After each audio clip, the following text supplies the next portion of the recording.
தவிக தலைவர் இன்றைய தினம் பெரம்பூர் தொகுதிக்காக வேட்புமனு தாக்கல் செஞ்சிருக்காரு. இதற்கிடையில அவருடைய அஃபிடவிட்ல இருந்து பல விடயங்கள் வெளில வந்திருக்கு. அவர் கடனாளி அப்படின்னும், தன்னுடைய குடும்பத்தினர் மீது எந்த சொத்தும் இத்தனை வருடங்களாக அவர் வைத்துக் கொள்ளவில்லை. இந்த மாதிரி பல தகவல்கள் வெளில வந்திருக்கு. உங்க சம்பளத்தை யாரு கேட்டாலும் 100 கோடி 150 கோடி 200 கோடின்றாங்க. நீங்க கேட்டா கடன்ல இருக்கிறேன்றீங்க. எது உண்மை? இப்போ விவாகரத்து வழக்குல ஏதாவது ஆலிமோனி கொடுக்குற மாதிரி இருக்கும்ன்றதுக்காக அது பாதுகாப்பு ஒரு ஏற்பாடு. கடனோட வராரு, அப்ப கடனை சரி செய்யறதுக்கு அரசியலுக்கு வராரு அப்படின்னா எடுத்துக்கவா? அந்த பட்டியலின மக்கள் நிறைய பேருக்கு சீட்டு கொடுத்துருக்காங்க. அவங்க கட்சியிலையுமே தலித் மக்கள் நிறைய பேர் மாவட்ட செயலாளராக இருக்காங்க. இதுல புசி ஆனந்த் அவர்கள் சொன்னது பொதுமக்களுக்கு பாதுகாப்பு இல்லை, அதனாலதான் ரத்து பண்ணோம் அப்படின்னு ஒரு விளக்கம் கொடுத்திருக்காரு. இவரு மற்றவங்களுக்கு பாதுகாப்பாக இருப்பாருன்னு பார்த்தா இவருக்கே பாதுகாப்பு கொடுக்க வேண்டியதாக இருக்குது. ஏன்னா பாகிஸ்தானா நம்ம ஊர், இல்லை ஆப்கானிஸ்தானா? என்ன சொல்ல வரீங்க நீங்கள்? தேர்தல் நேரத்தில்ங்க அவங்க எலெக்ஷன் வேலையை பார்ப்பாங்களா, இல்லை பணம் எங்கன்னா பட்டுவாடா ஆகாமல் இருக்கிறத பார்ப்பாங்களா, இல்லை இவருக்கு பாதுகாப்பு கொடுக்குறத பார்க்கணுமா? ஆனால் இன்றைக்கி நேரம் கிடையாது. விஜய்க்கு இன்னிலேருந்து ஆரம்பிச்சிங்கன்னா கையில் கரெக்டாக 20 நாள் தான் இருக்குது. 20 நாள் இருக்கும்போது இதுக்கப்புறமும் அவங்கள மாற்றுங்க, அதுதான் மாற்ற மாட்டேன். இந்த தேர்தல் ஆணையம் எனக்கு ஏன் திமுக வேணாம், எனக்கு ஏன் அதிமுக வேணாம் அப்படின்னு முடிவு பண்ணுறவங்க இருப்பாங்க இல்லையா, நடுநிலையாகவே இல்லை சிந்திக்கிறவங்க, அவங்களுக்கு இவர் போய் ஓட்டு கேட்பாரா கேட்க மாட்டாங்க.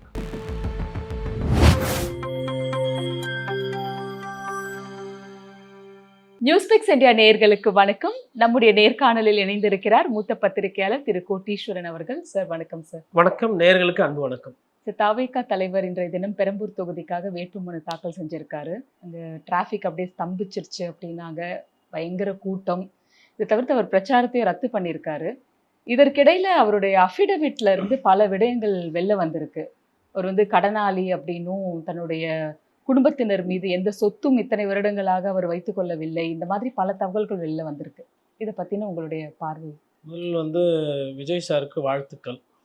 பொது வாழ்க்கைக்கு வாக்கு அரசியலில் தேர்தலில் போட்டியிடுறதுக்கு வந்திருக்காரு. முதல்ல அவர் அவரோட அரசியல் வாழ்க்கை நல்லபடியாக போகணும் அப்படின்றதுல ஒரு வாழ்த்துக்களோடு நான் ஆரம்பிக்கணும்னு நினைக்கிறேன். ஆனால் ஒரு சிலர் தேர்தலுக்கு வரேன்னு சொல்லிட்டு வராமல் போயிருக்காங்க, அரசியலில் பாதியில் விட்டுட்டு போயிருக்கிறாங்க. அந்த மாதிரி ஒரு சூழ்நிலையில் இவர் போட்டியிடுறன்றது சொல்லியிருக்காரு. ஸோ அது அவரோட ரசிகர்களுக்குமே இது ஒரு நல்ல நாள். அதாவது விஜய் போட்டியில் நிற்பாரா நிற்க மாட்டாரா, 224 தொகுதியில் போடுவாரா, வேட்பாளர் போட மாட்டார்னு சொல்லிட்டு ஒரு சில விமர்சனங்கள்லாம் இருந்தது. என் போன்றவர்களை அதை குறுகுறுன்னு கேள்வி கேட்டுக்கிட்டே இருப்போம். இப்போ எங்களுக்கெல்லாம் பதில் சொல்கிற மாதிரி அவர் இன்றைக்கி வேட்புமனு தாக்கல் பண்ணியிருக்கார். அது அவரோட ரசிகர்களுக்கு, விமர்சனம் செய்பவர்களுக்கு இது ஒரு பதில் முதற்கட்டமாக. அது இப்போ இரண்டாவது பார்த்திங்கன்னா அவரோட அந்த பிரச்சாரம் ரத்துன்ற அந்த ஒரு செய்தி. அப்போ அரசியல்வாதிகள் பொறுமையாக என்ன பண்ணுவாங்கன்னா, போகிற வழியில் நிறைய பிரச்சனைகள், இடையூறு, இன்னல்கள்லாம் வரும். இப்போ போதிய அளவுக்கு பந்தோபஸ்து, போலீஸ் பாதுகாப்பு அப்படின்றது எல்லாமே பார்த்திங்கன்னா ஆளுகிற அரசுக்கு தான் கொடுப்பாங்க. எதிர்கட்சிகளோ எதிர்க்கிற அரசியல்வாதிகளுக்கு அதெல்லாம் கொடுக்க மாட்டாங்க. அப்போது அங்கே என்ன ஒரு தேவைப்படுகிறதுனா, மேபி பவுன்சர்களை கொஞ்சம் எடுத்து நம்ம தான் போட்டு, இல்லை தொண்டர் படைன்னு ஒன்று உருவாக்கணும். இவரோட சிக்கல் என்ன அப்படின்னா, இவர் எப்பயுமே அவரோட தேவைகளுக்கோ மற்ற விஷயங்களுக்கோ வேறு யாருன்னா தீர்வு கொடுப்பாங்கன்னு எதிர்பார்க்குறாரு. அப்படி தீர்வுகள் கிடைக்கிறது இல்லை. ரசிகர்களை கட்டுப்படுத்தணும். முதல்ல பொதுமக்கள் வராங்கன்னா பொதுமக்களும் ரசிகர்கள் அவங்களுக்குள்ள அந்த தள்ளுமுள்ளு வராமல் இருக்கிறதுக்கும், அதேமாதிரி அந்த கட்சியினுடைய தலைவர் அந்த இடத்துல ஒரு கூட்டத்தை முடிச்சுட்டு அந்த கூட்டத்தில் எந்த தள்ளுமுள்ளு இல்லாமல் அப்படி வெளியில் போகிறதுக்கு ஃபெசிலிட்டேட் பண்ணணும். இப்போது இன்னும் சுருக்கமாக சொல்லணும்னா, இப்போ இவர் ஒரு நிகழ்ச்சிக்கு போகிறாரு அப்படின்னா அந்த இடத்துல பவுன்சர் வச்சுக்கிறாங்க இல்லையா, சினிமா இண்டஸ்ட்ரியில். இப்போது அதுக்கு லாபம் வருது, அதில் காசு வருதுன்றதுனால பவுன்சர் வச்சு பாதுகாப்பாக போயிட்டு பாதுகாப்பாக வந்துடுறீங்க, பார்த்து ஆளை செலக்ட் பண்ணுறீங்க. ஆனால் அரசியல்னு வரும்போது நீங்கள் எந்த முன்னெச்சரிக்கை நடவடிக்கை உங்கள் தரப்புலேருந்து எடுக்காமல் பொழுதுக்கும் காவல்துறை பாதுகாப்பு கொடுக்கல, காவல்துறை பாதுகாப்பு கொடுக்கல. நான் என்ன சொல்கிறேன்னா, சிஸ்டம் சரியில்லை, அரசாங்கம் சரியில்லை அப்படின்னா சரியில்லைன்னு தான் தெரியுது இல்லை. உங்ககிட்ட என்ன தீர்வு இருக்குது? நான் என்ன கேட்குறேன்னா, அவரால் அவர் அவ்வளோ பெரிய கட்சியில் ஒரு 1000 பேரை ஒரு தொண்டர் படையாக தயார் பண்ண முடியாதா? ஒரு 1000 பேர் ஒரு சீருடை போட்டு இவர் போகும்போது ஒரு ஜங்ஷனில் ஒரு 100 பேர் போட்டு, அப்போ அந்தந்த வேலையை முடித்தோன்னா அவங்கவுங்க கிளம்பிடணும். அப்போது this needs methodological planning. Plan பண்ணுறதுக்கும் ஷெடியூலிங்க்கும் ஸ்ட்ராட்டஜிக்கும் அவருக்கும் சம்மந்தமே கிடையாது. நான் காவல்துறை சூப்பரு, காவல்துறை கரெக்டாக இருக்காங்கலாம், அந்த வேலை என் வேலை கிடையாது. காவல்துறை சரியில்லையா? ஆமாம் சரியில்லை. காவல்துறையால் நிறைய இடத்துல சட்டம் ஒழுங்கு பிரச்சனையாக இருக்குது. செயின் அறுத்துன்னு போகிறான், பாலியல் சீண்டல் நடக்குது, வயதானவங்களுக்கு பாதுகாப்பு இல்லை. அதெல்லாம் காவல்துறை பார்க்கணுமா? இல்லை விஜய் சார் போகிற இடம்லாம் காவல்துறை பொட்டி பொடிக்கெல்லாம் தூக்கின்னு போயிட்டு இவருக்கு பாதுகாத்துக்கிட்டோம். ஒரு சைடு சிஎம் போகிறாரு, ஒரு சைடு பிஎம் வராரு, ஒரு சைடு விஜய் போகிறாருன்னா ஏன்னா காவல்துறை பொதுமக்களுக்கு சேவை செய்யறதுக்குறா இல்லை உங்களை மாதிரி ஆளுங்களுக்கெல்லாம் பந்தோபஸ்து பார்க்கறதுக்கு வேலை இருந்தா? சார் இதுல புசி ஆனந்த் அவர்கள் சொன்னது வந்து பொதுமக்களுக்கு பாதுகாப்பு இல்லை, அதனாலதான் வந்து ரத்து பண்ணோம் அப்படின்னு ஒரு விளக்கம் கொடுத்திருக்காரு. அது வந்து அப்போ உங்களோட தொண்டர்கள் எவ்வளோ மோசமாக இருக்கிறாங்க, எவ்வளோ அவதூறாக இருக்கிறாங்க, எவ்வளோ அநியாயம் பண்ணுறாங்கன்றது புரியுது. யார் யாருக்கு பாதுகாப்பு? சொந்த நாட்டில் ஒரு தலைவன் வந்து சுதந்திரமாக போயிட்டு வர முடியல, அவருக்கே யாருன்னா பாதுகாப்பு கொடுக்கணும், இதெல்லாம் அவலங்க. இவர் மற்றவங்களுக்கு பாதுகாப்பாக இருப்பாருன்னு பார்த்தா இவருக்கே பாதுகாப்பு கொடுக்க வேண்டியதாக இருக்குது. ஏன்னா பாகிஸ்தானா நம்ம ஊர், இல்லை ஆப்கானிஸ்தானா? என்ன சொல்ல வரீங்க நீங்கள்? அதாவது பிரச்சாரம் போய் பண்ணாமல் இருக்கிறதுக்கு ஒரு சில விஷயங்கள் பண்ணுறாங்க. இவர் நிறைய பேர் வீட்டில் கூப்பிட்டு இவர் சந்தித்து அதை தனிச்சிருந்தாருன்னா பிரச்சனை கிடையாது. எனக்கு என்னமோ இந்த கூட்டம்லாம் வரட்டும், இது பார்க்கட்டும், இதுவே பேசு பொருளாகணும், எங்களுக்கு பர்மிஷன் கொடுக்கல, எங்களுக்கு அதை கொடுக்கல அப்படின்னு காட்டுறதுக்கு ஒரு சைடு. இன்னொரு சைடு நம்ம மேலே எதுவும் தப்பு வந்துடக்கூடாது. ஏன்னா இன்றைக்கி கூட டிரான்ஸ்ஃபார்மர் மேலெலாம் ஏறி நின்று இருக்கிறாங்க. இன்றைக்கி கூட அங்கே இருக்கிற வண்டி, காம்பவுண்ட் வால், பக்கத்து வீட்டு செவுறு மேலாம் ஏறி நின்று பார்க்குற அந்த தன்மை இருக்குது. யாரோ 1-2 பேர் இறந்துட்டாங்கன்னா விஜய் அவர்கள் மீது நடவடிக்கை எடுத்துடக்கூடாது இல்லையா? விஜய் மீது கலங்கம் வந்துடக்கூடாது இல்லையா? அதனால் என்ன பண்ணுறாங்கன்னா காவல்துறை போதிகளுக்கு பாதுகாப்பு கொடுக்கலன்னு ஒரு மனுவையும் பெற்று போய் கொடுத்துறாங்க. தேர்தல் நேரத்தில்ங்க அவங்க வந்து எலெக்ஷன் வேலையை பார்ப்பாங்களா, இல்லை வந்து பணம் எங்கன்னா பட்டுவாடா ஆகாமல் இருக்கிறத பார்ப்பாங்களா, இல்லை இவருக்கு பாதுகாப்பு கொடுக்குறத பார்க்கணுமா? எதை பார்க்கணும், எதை ப்ரையாரிட்டி பண்ணணும்? ஆல்ரெடி காவல்துறை மீது சரியாக வேலை செய்கிறது இல்லைன்னு சொல்லிட்டு அவங்க மீது இருக்கிற மாண்பு மரியாதை குறைஞ்சிக்கிட்டு வருது. இப்போ இவர் வேற ஒரு சைடு ஆரம்பிச்சு, நான் என்ன சொல்கிறேன்னா ஒரு மாதத்துக்கு விஜய் சார் வந்து தயவு செய்து காவல்துறையை நம்பாதீங்க. அதிகாரிகள்லாம் மாற்றணும்னு கேட்குறாரு, கார்ப்பரேஷன் கமிஷனர் சரியில்லை, போலீஸ் கமிஷனர் சரியில்லைன்னா குற்றச்சாட்டு வைக்கிறாரு. நான் ஏற்றுக்கிறேன். ஏன்னா இவர்களெல்லாம் இன்று இருக்கக்கூடிய அரசுக்கு சாதகமான ஒரு நிலைப்பாடு எடுப்பாங்க அப்படின்ற அந்த ஒரு குற்றச்சாட்டு வருது. அவங்க அமைச்சர்களோட நெருங்கி பழகி இருக்கிறாங்க, அந்த மாதிரி பேசு பொருள் இருக்கு. ஸோ அதை வந்து இல்லை அதிகாரிகள் அப்படின்னு சொல்கிற அளவுக்கு நான் அப்படி கிடையாது. இவர் எதிர்க்கட்சியில் இருக்கிறார், இவருக்கு ஒரு அதிகாரிகள் மீது சந்தேகம் வருது, அவங்க வந்து நடுநிலையாக நடக்கலை அப்படின்னு அவருக்கு சந்தேகம் வருதுன்னா அதை வந்து அவர் எதிர்க்கலாம், அதை கேள்வி கேட்கலாம், அதை தேர்தல் ஆணையத்திட்ட மாற்றி கொடுக்க சொல்லி அவருக்கு கேட்கறதுக்கு சட்டத்தில் 100% இடம் இருக்குது. இப்போ நான் வந்து இப்போ நடுநிலையாக பேசலை அப்படின்னு விஜய் நினைக்கிறதுனால அது ஒன்றும் பிரச்சனையாக போகுது. நமக்கும் மக்களுக்கும் தான் பிரச்சனை. மக்கள் நம்ம பேசுகிறத கேட்க போகிறாங்க, மக்களுக்கு பிடிச்சா மக்கள் பார்க்க போகிறாங்க, பிடிக்கலன்னா தள்ளி விட்டு டெலீட் பண்ணிட்டு போயிட்டே இருப்பாங்க. ஆனால் அதிகாரிகள் அப்படி கிடையாது. அப்போ அதிகாரிகள் நடுநிலையாக இருக்கிறாங்களா இல்லையா, இல்லை ஒரு சார்பாக இருக்காங்களா உண்மையாகவே பார்க்கணும். ஆனால் இன்றைக்கி நேரம் கிடையாது. விஜய்க்கு வந்து இன்னிலேருந்து ஆரம்பிச்சிங்கன்னா கையில் கரெக்டாக 20 நாள் தான் இருக்குது. 20 நாள் இருக்கும்போது இதுக்கப்புறமும் வந்து அவங்கள மாற்றுங்க, அதுதான் மாற்ற மாட்டேன். இந்த தேர்தல் ஆணையம் நியாயமாக நடுநிலையாக இல்லாத ஒரு தேர்தல் ஆணையத்துக்கிட்ட நீங்கள் ஏன் இதை எதிர்பார்க்குறீங்கன்னு தான் நான் கேட்குறேன். எடப்பாடி பழனிசாமி அவர்களோ விஜய் அவர்களோ தேர்தல் ஆணையம் ஒழுங்காக இருக்கணும், நீங்கள் ஏன் எதிர்பார்க்குறீங்கன்னு நான் கேட்குறேன். என்றைக்கு அது ஒழுங்காக இருந்துச்சு, இன்றைக்கி ஒழுங்காக இருக்க? அப்போ நீங்கள் எதிர்க்கட்சி ஆளுகின்ற அரசு நீங்கள் எதிர்த்து பிரச்சாரம் பண்ணணும், தேர்தல் பண்ணால் நீங்கள் தான் ஒரு வியூகத்தை அமைச்சிக்கணும். இந்த 20 நாள் உங்கள் தொண்டர்களையோ உங்கள் கட்சியினுடைய பிரச்சாரத்தையோ விஷயங்களை நீங்கள் கையாளணும். அப்படி பண்ணால் தான் அது ஒரு நிரந்தரமாக இருக்கும். இப்போ இது 2வது பிரச்சாரத்துக்கு. அப்புறம் என்ன சொல்கிறாங்கன்னா பிரச்சாரம் வந்து நாங்கள் ரத்து பண்ணிட்டோம்.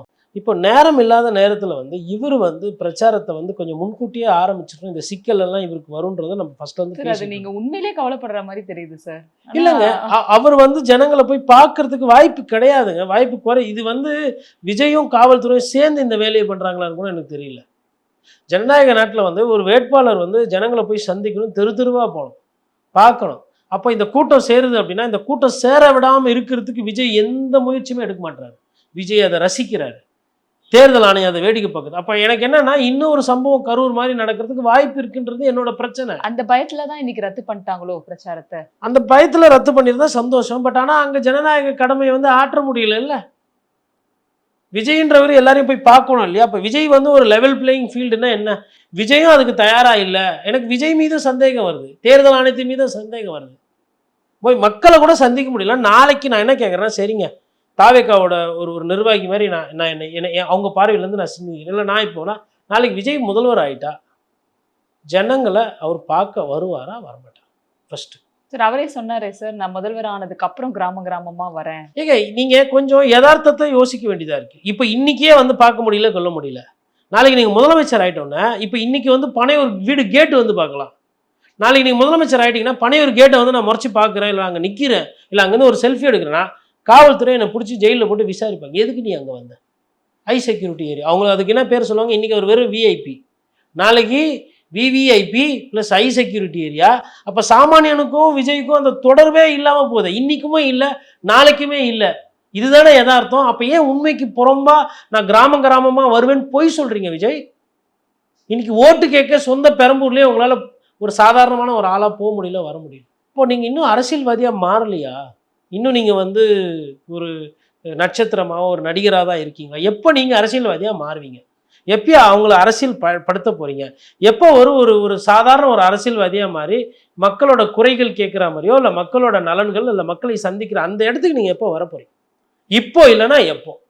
இப்போவே முடியலன்னா நான் சொல்கிறேன், சத்தியமாக முதலமைச்சர் ஆனால் இந்த காவல்துறை அவருக்கே இஷ்டம் இல்லை பார்க்குறதுக்கு. ஃபஸ்ட்டு இறந்தவங்களை கூட அவர் அங்கே போய் பார்க்கல, கரூரில் வீட்டுக்கு கூப்பிட்டு தான் பார்த்தாரு. இந்த காவல்துறை நாளைக்கு அவர் முக்கிய ஒரு பொறுப்புலையோ இல்லை ஒரு ஒரு அதிகாரத்துக்கோ அவர் வந்தார்னா 100 விழுக்காடு எழுதி வச்சுக்கோங்க, காவல்துறை பார்க்க அனுமதிக்க மாட்டார்.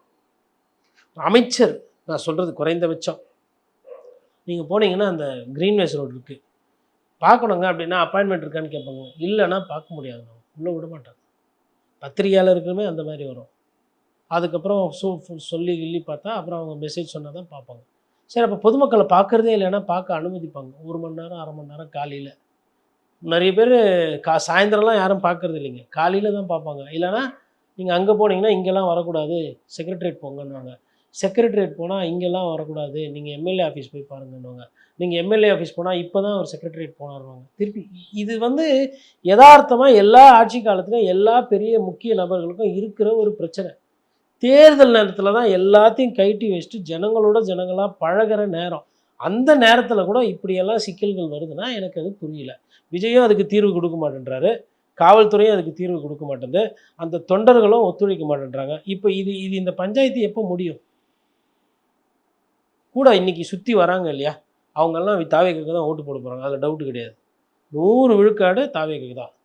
வீட்டுக்குள்ளே இருக்கிறாங்கல்ல பொதுமக்கள், நான் எதற்காக உனக்கு ஓட்டு போடணும், நான் எதுக்காக தாவேக்காவை தேர்ந்தெடுக்கணும், எனக்கு ஏன் திமுக வேணாம், எனக்கு ஏன் அதிமுக வேணாம் அப்படின்னு முடிவு பண்ணுறவங்க இருப்பாங்க இல்லையா, நடுநிலையாகவே இல்லை சிந்திக்கிறவங்க, அவங்களுக்கு இவர் போய் ஓட்டு கேட்பாரா கேட்க மாட்டாரா? இப்படியே ஆரவாரம் செஞ்சுக்கிட்டு இப்படியே பண்ணிட்டு இருந்தால் தேர்தல் முடிஞ்சு போயிடும். இதில் திருச்சி வேற போகணும். இந்த லட்சத்துக்கு ஒரு தொகுதி பத்தாதா? இதே இந்த இந்த கூட்டத்தை கூட்டிகிட்டு இதே மாதிரி எல்லா இடத்துலையும் பண்ணிக்கிட்டு இருந்தால் இது என்னங்க அரசியல்? இது ஒரு சிந்தனை இல்லை, ஒரு செயலாக்கம் இல்லை, ஒரு பேசுபொருள் இல்லை.